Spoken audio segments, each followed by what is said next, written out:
तो बहुत दिन पर फेरिली मो चैनल को। तो केते दिन होला मु ब्लॉग अपलोड करी नथिली, ସେଥିପାଇଁ बहुत बहुत क्षमा मागुची। तो सबू कथा भूली जाओ, मते भोक हेलानी, कौन खाइबी भाबुची। तो फ्रिज रे मामा कौन खाइबा जिनिस बाहर करुची, मु खाइबा पई। अरे बाबा रे, एरा तो रोटी डालमा, खाली डालमा रे मोर चलिबनी। मामा कौन बनै दे। तो पाग तो पूरा बोबाल, ए पागरे कौन डालमा चलिबो। तो मामा जल्दी जल्दी भोक हेलानी।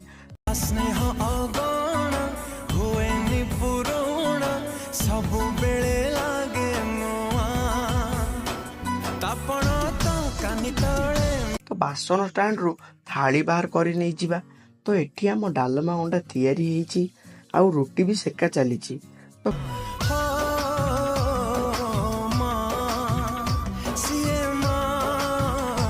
खाइबा टिके स्टार्ट करी तबा, आउ रही होनी।